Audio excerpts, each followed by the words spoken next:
الرجال قوامون على النساء بما فضل الله بعضهم على بعض وبما أنفقوا من أموالهم فالصالحات قانتات حافظات للغيب بما حفظ الله واللاتي تخافون نشوزهن فعظوهن واهجروهن في المضاجع واضربوهن فإن أطعنكم فلا تبغوا عليهن سبيلا إن الله كان عليا كبيرا۔ سورہ نساء کے آغاز سے اللہ تبارک و تعالی خاندانی زندگی سے متعلق اہم احکام بیان فرما رہے ہیں۔ اسی ذیل میں میراث کے وقت احکام کا بھی ذکر آیا تھا، اور یہ بات بھی پیچھے آئی تھی کہ عورتوں کی میراث جب کہ وہ اسبا ہوں تو اس وقت جو ان کی میراث آدھی رکھی گئی ہے مرد کے مقابلے میں، اس کے اوپر ایک اشکال پیدا ہوتا تھا کہ کیوں کم رکھی گئی۔ تو اس اشکال کا جواب دینا بھی مقصود ہے، اور پھر خاندانی زندگی کا ایک اہم بنیادی اصول بھی بیان کرنا مقصود ہے۔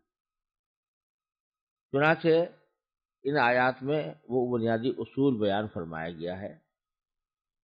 آیات کا ترجمہ یہ ہے، الرجال قوامون علی النساء، مرد عورتوں کے نگراں ہیں، بما فضل اللہ بعضهم علی بعض، کیونکہ اللہ نے ان میں سے ایک کو دوسرے پر فضیلت دی ہے، وبما انفقوا من اموالہم، اور چونکہ مردوں نے اپنے مال خرچ کیے۔ یہ اصول ایک بیان فرمایا جا رہا ہے کہ مرد عورتوں کے اوپر نگراں ہیں۔ لفظ استعمال کیا گیا ہے قوام۔ قوام یہ مبالغے کا صیغہ ہے اور قیام سے نکلا ہے۔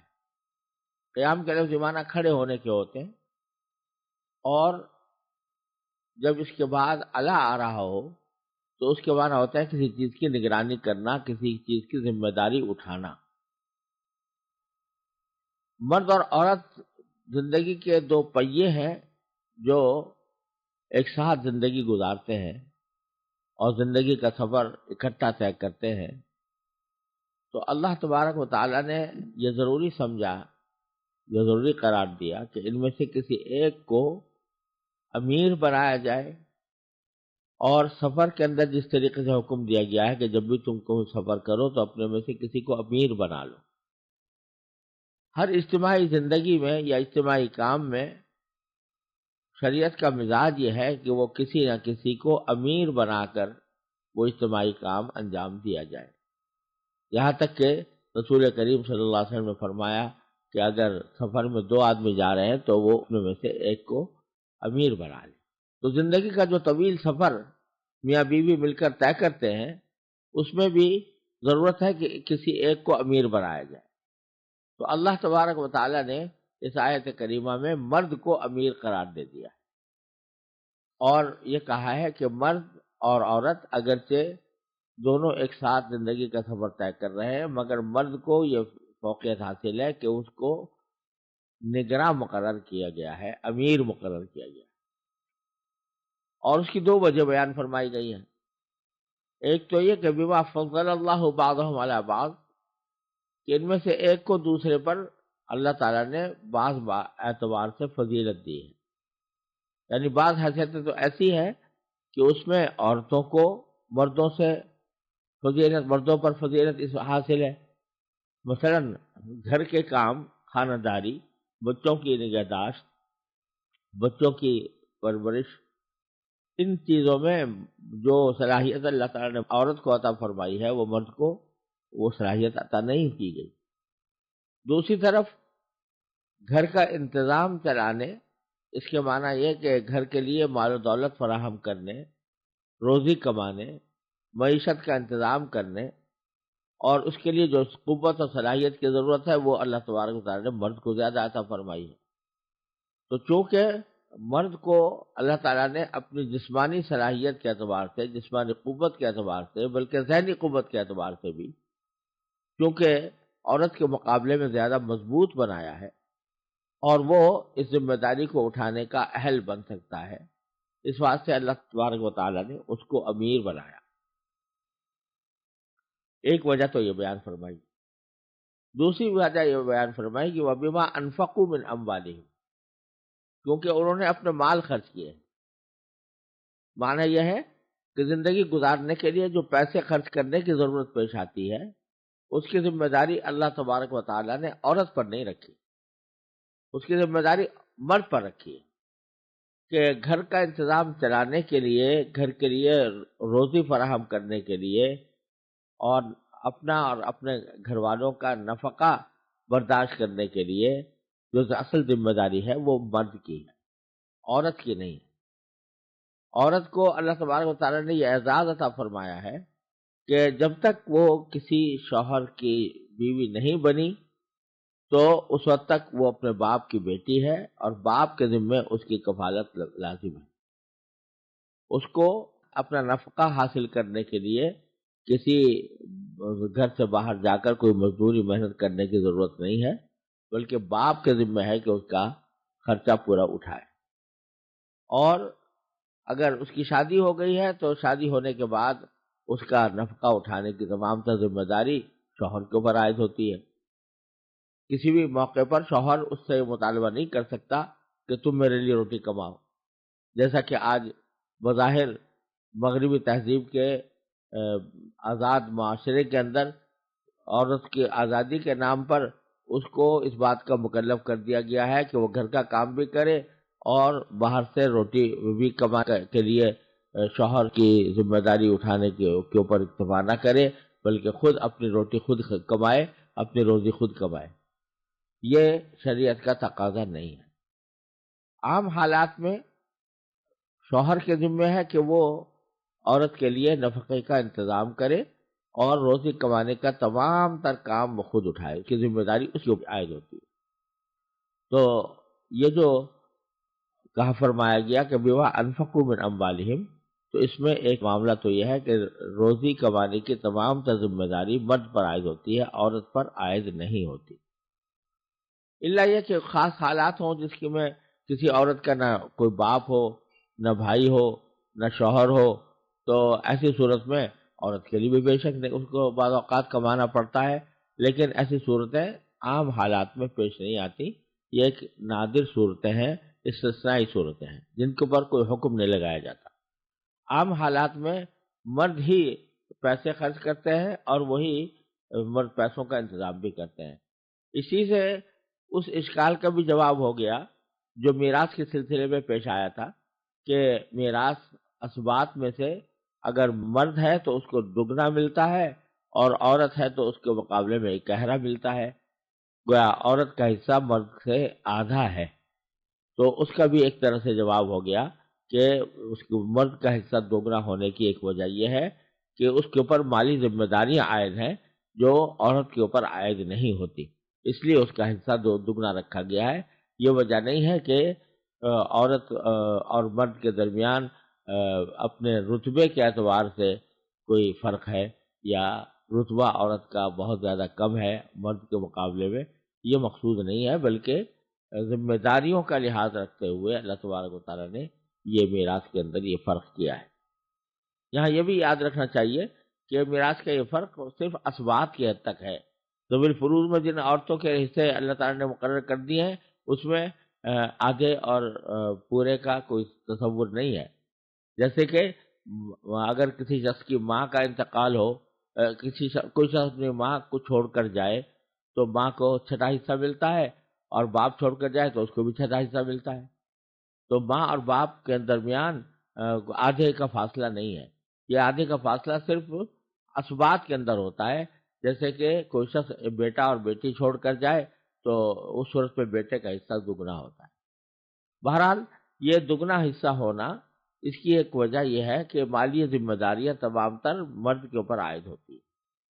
تو یہ دو سبب بیان فرما کر اللہ تبارک و تعالیٰ نے فرمایا کہ ہم نے زندگی کا سفر طے کرنے کے لیے میاں بیوی کو اس بات کا پابند بنایا ہے کہ وہ شوہر کو امیر سمجھیں اور شوہر کو اپنا نگراں سمجھیں. لیکن یہاں یہ بات بھی ذہن میں پوری طرح رہنی چاہیے کہ امیر ہونے کا مطلب یہ نہیں ہوتا کہ ہر وقت دوسرے کے اوپر حکم چلایا کرے. جو امیر ہو وہ دوسرے پر حکم چلایا کرے، بلکہ امیر کے لیے بھی شریعت نے کچھ پابندیاں عائد کی ہیں. مثلا ایک پابندی تو امیر کے ذمہ یہ عائد کی گئی ہے کہ وہ ہر جو اہم فیصلہ ہے وہ محض اپنے استبداد سے نہ کرے بلکہ مشورے سے کرے. چنانچہ اگرچہ وہ شوہر نگراں ہے، امیر ہے، اور عورت مأمور ہے، لیکن جب کبھی کوئی اہم مسئلہ درپیش ہو تو ان کا باہم ایک دوسرے سے مشورہ کرنا بھی امیر کی ذمہ داری ہے. جیسے کہ قرآن کریم میں فرمایا ان تراض منہما و تشاور، کہ جب کسی بچے کا دودھ چھڑانے کا معاملہ پیش آئے تو اس صورت میں وہ آپس میں مشورہ کریں، شوہر اور بیوی مشورہ کریں، اس کی ہدایت دی گئی ہے. دوسرے، حاکم ہونے کے معنی یا امیر ہونے کے معنی یہ نہیں ہے کہ بس حکم ہی چلایا کرے اور اپنے آپ کو کوئی تکبر کے ساتھ بڑا سمجھے اور عورت کو اپنے مقابلے میں حقیر سمجھے. ایسا نہیں ہے، بلکہ قرآن کریم میں دوسری جگہ خود فرمایا ہے کہ در حقیقت ہم نے شوہر اور بیوی کا جو رشتہ رکھا ہے تو اس کے لیے لفظ قرآن کریم میں استعمال کیا جعل بینکم مودۃ و رحمہ، کہ اللہ تبارک و تعالیٰ نے شوہر اور بیوی کے درمیان مودت اور رحمت پیدا کر دی. مودت کا ترجمہ دوستی اور محبت سے کیا جاتا ہے، اور رحمت کا ترجمہ ایک دوسرے کے اوپر رحم کرنے سے کیا جاتا ہے. یعنی میاں بیوی کا جو تعلق ہے اس کی جو فطرت ہے وہ مودت اور رحمت کی ہے، یعنی ایک دوستی کا تعلق ہے، محبت کا تعلق ہے، اور ایک دوسرے کے اوپر رحم کرنے کا تعلق ہے. تو اصل تعلق تو یہ ہے. لیکن ایک انتظامی ضرورت کے تحت مرد کو امیر بنا دیا گیا ہے، تو اس کے معنی یہ نہیں ہے کہ وہ امیر بن کر وہ دوستی کا تعلق چھوڑ دے، دوستی کے تعلق کو چھوڑ کر اور وہ ایک آمیر بن کر عورت کے اوپر مسلط رہے. یہ مراد نہیں ہے، بلکہ مراد یہ ہے کہ وہ دوستی کا تعلق برقرار رکھتے ہوئے باہمی مشورے سے بالآخر آخری فیصلہ شوہر کا ہوگا اور آخری فیصلہ شوہر ہی کا تسلیم کیا جائے گا. اور اسی بات کی طرف قرآن کریم نے سورہ بقرہ میں بھی اشارہ فرمایا ہے جو پہلے گزر چکا ہے کہ وَلَهُنَّ مِثْلُ الَّذِي عَلَيْهِنَّ بِالْمَعْرُوفِ، یعنی جتنے حقوق مرد کے عورت پر ہے ویسے ہی اسی قسم کے حقوق عورت کے مرد پر بھی ہے. لیکن ساتھ میں وَلِلرِّجَالِ عَلَيْهِنَّ الدَّرَجَةُ، شوہروں کو ان کے اوپر ایک درجہ فوقیت حاصل ہے. وہ فوقیت، اس فوقیت کا بیان یہاں پر بحیثیت امیر کیا گیا ہے. لہذا اس کا یہ مطلب سمجھنا بالکل غلط ہے کہ وہ کوئی آمرانہ انداز میں بیوی کے ساتھ پیش آئے، بلکہ ایک دوستانہ امیر ہے. دوستانہ امیر ہے، محبت اور رحمت کے ساتھ تعلق رکھتے ہوئے جب کبھی اول تو مشورہ کیا جائے، اور اگر مشورے میں اختلاف ہو جائے تو اس صورت میں فیصلہ شوہر کا معتبر ہوگا گھر کے خاندانی اہم معاملات میں. یہ مقصود ہے الرجال قوامون علی النساء. پھر آگے اللہ تبارک و تعالیٰ فرماتے ہیں فالصالحات قانتات، جو نیک عورتیں ہیں یعنی نیک بیویاں مراد ہیں یہاں پر. تو نیک بیویوں کی کیا صفات ہوتی ہیں؟ ان میں سے دو صفتیں اللہ تعالیٰ نے بیان فرمائی. ایک یہ کہ وہ قانتات ہوتی ہیں. قانتات کے معنی ہے فرما بردار، قنوت سے نکلا ہے، اور اس کے معنی فرما برداری اور اطاعت کے آتے ہیں.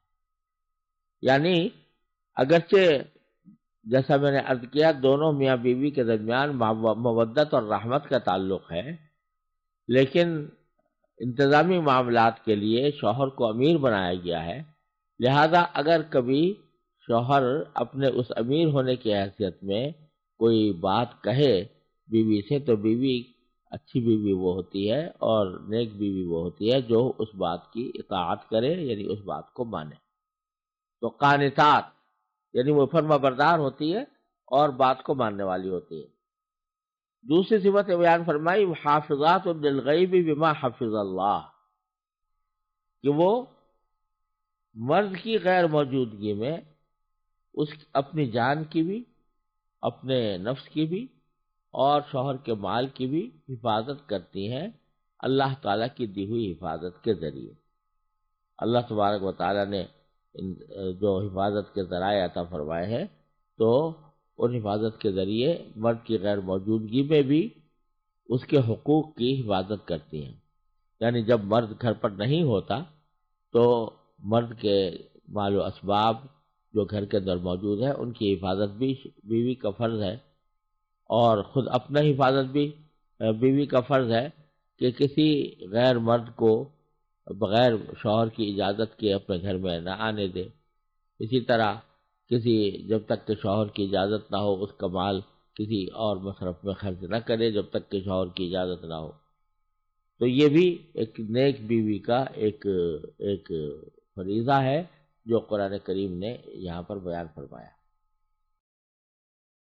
یہ مرد اور عورت کے رشتے کی ایک حقیقت بیان کرنے کے بعد اللہ تبارک و تعالیٰ نے ایک اور اہم مسئلے کی طرف متوجہ فرمایا ہے کہ اگرچہ شوہر اور بیوی کا تعلق محبت کا ہونا چاہیے، رحمت کا ہونا چاہیے، اور شوہر کو امیر کی حیثیت سے زندگی گزارنی چاہیے، عورت کو اس کی اطاعت کرنی چاہیے، لیکن اس زندگی کے سفر میں لازماً ایسی صورتیں پیش آتی ہیں کہ جہاں بعض اوقات میاں بیوی کا اختلاف ہو جاتا ہے۔ اس اختلاف کی نوعیتیں دو قسم کی ہوتی ہیں۔ ایک تو کبھی معمولی اختلاف پیش آ گیا، شوہر کو بیوی سے کوئی ناگواری پیش آ گئی، بیوی کو شوہر سے ناگواری پیش آ گئی، اور معمولی معاملات کے اندر اختلاف پیدا ہو گیا، تو اس میں تو قرآن کریم نے پیچھے حکم یہ دیا ہے کہ فَإِن كَرِهْتُمُوهُنَّ فَعَسَىٰ أَن يَجْعَلَ اللَّهُ فِيهِ خَيْرًا كَثِيرًا۔ مردوں کو یہ فرمایا کہ اگر تمہیں کوئی اپنی بیوی کی کوئی بات ناپسند ہے تو یہ عین ممکن ہے کہ جس چیز کو تم ناپسند کرتے ہو اللہ تعالیٰ نے اسی میں بھلائی رکھی ہوئی ہو، جس کا حاصل یہ ہے کہ معمولی ناگواری کو برداشت کر لینا چاہیے اور اس کی وجہ سے کوئی آپس میں پھوٹ ڈالنے کا راستہ اختیار نہیں کرنا چاہیے۔ لیکن بعض اوقات اختلاف کی نوعیت ایسی ہوتی ہے کہ جس میں عورت مرد کے خلاف بغاوت پر آمادہ ہو جائے،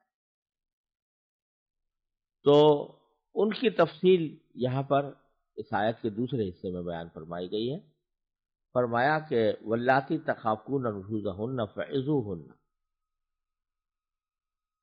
اور جن عورتوں سے تمہیں سرکشی کا اندیشہ ہو تو پہلے انہیں سمجھاؤ، اور اگر اس سے کام نہ چلے تو انہیں خوابگاہوں میں تنہا چھوڑ دو، اور اس سے بھی اصلاح نہ ہو تو انہیں مار سکتے ہو، پھر اگر وہ تمہاری بات مان لیں تو ان کے خلاف کارروائی کا کوئی راستہ تلاش نہ کرو۔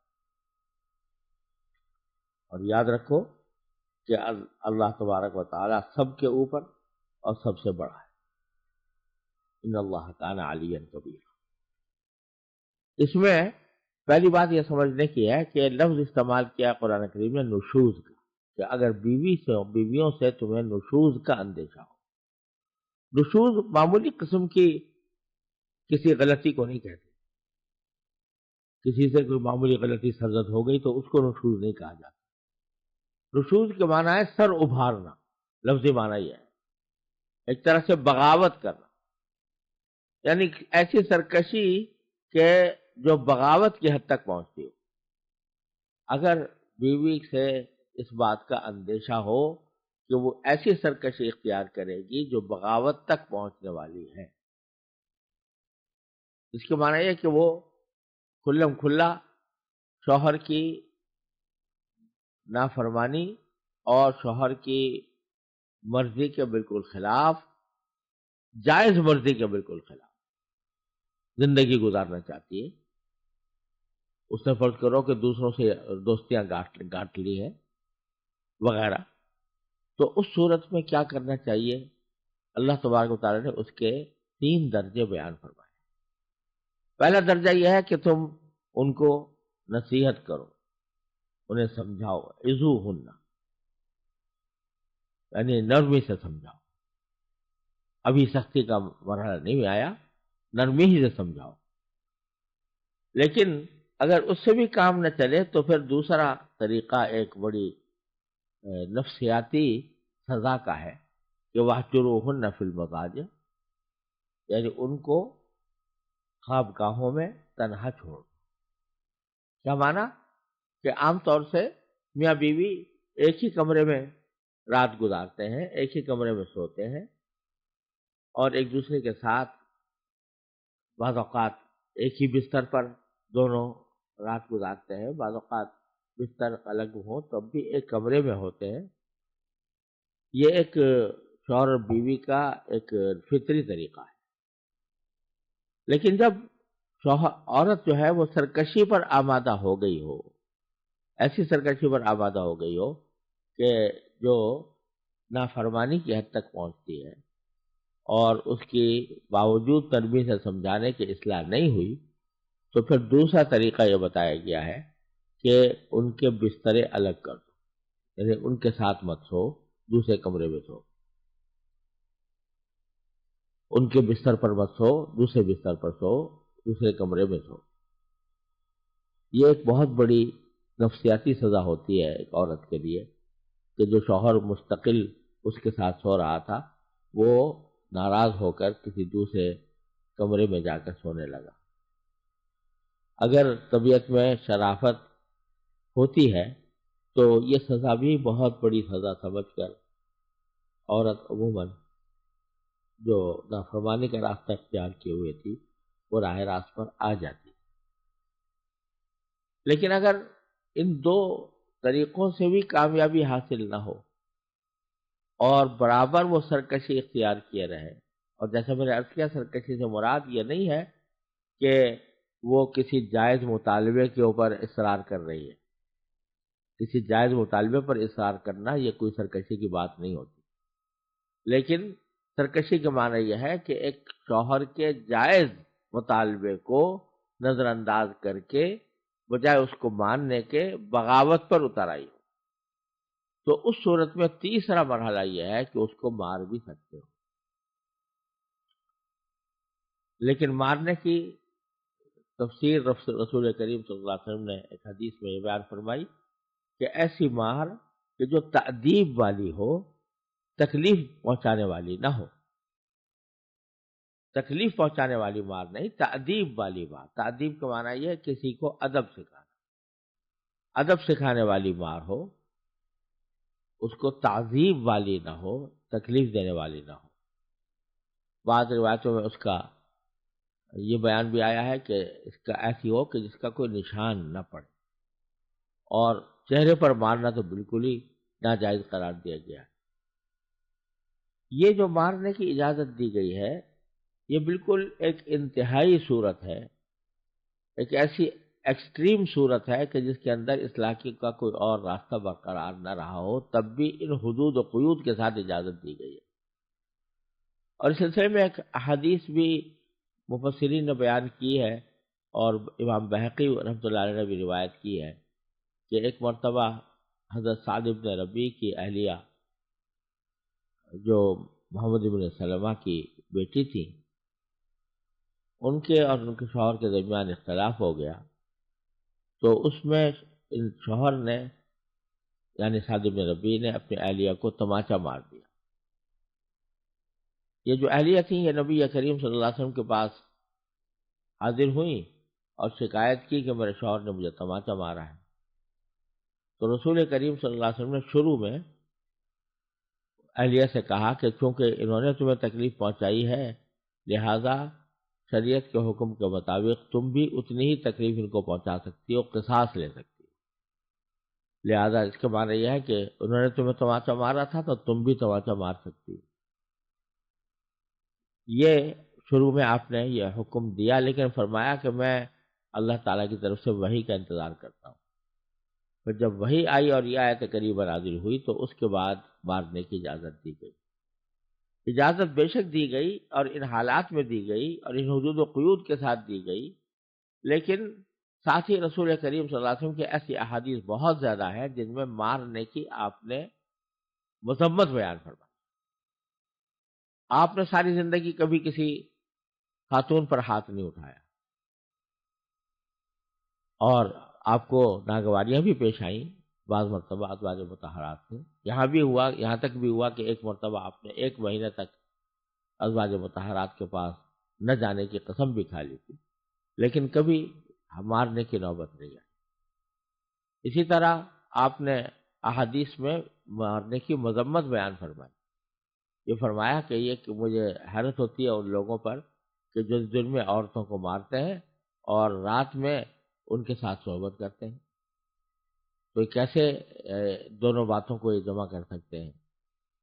اور یہ بھی فرمایا کہ تم میں سے وہ لوگ سب سے اچھے ہیں جو مارنے سے پرہیز کرتے ہیں۔ تو غرض متعدد احادیث میں رسول کریم صلی اللہ علیہ وسلم نے مارنے کی مذمت بیان فرمائی، خود اپنے طرز عمل میں کبھی مارنے کا اقدام نہیں کیا، اور ان سب باتوں کے ذریعے یہ جو مارنے کی یہاں پر اجازت دی گئی ہے اس کو حدود و قیود کے ساتھ مقید فرما دیا۔ لہذا یہ تعلیم دے دی کہ اگرچہ بہت ہی انتہائی حالات میں محدود پیمانے پر مارنے کی اجازت بھی ہے، لیکن اس اجازت کو استعمال نہیں کرنا چاہیے اب حالات میں، اور حتی الامکان اس بات سے پرہیز کرنا چاہیے کہ مرد عورت پر ہاتھ اٹھائے۔ پھر فرمایا فَإِنْ اگر وہ تمہاری بات مان لیں فَلَا تَبْغُوا عَلَيْهِنَّ سَبِيلًا، تو پھر ان کے خلاف کارروائی کا کوئی راستہ تلاش نہ کرنا، بلکہ ان اللہ کان علیٰ کبیرہ، یہ سمجھ رکھنا کہ اللہ تبارک و تعالیٰ سب کے اوپر اور سب سے بڑا ہے۔ لہذا یہ جو بعض اوقات مارنے کا اقدام کرتا ہے شوہر، یہ تکبر کی وجہ سے کرتا ہے۔ اس کو خوب سمجھ لینا چاہیے کہ اللہ تبارک و تعالیٰ اس کے اوپر ہے اور سب سے بڑا ہے۔ اگر وہ حدود سے تجاوز کر کے عورت پر ظلم کرے گا تو اللہ تبارک و تعالیٰ اس کا انتقام لے گا، دنیا و آخرت میں اس کے لیے بہتر نہیں ہوگا۔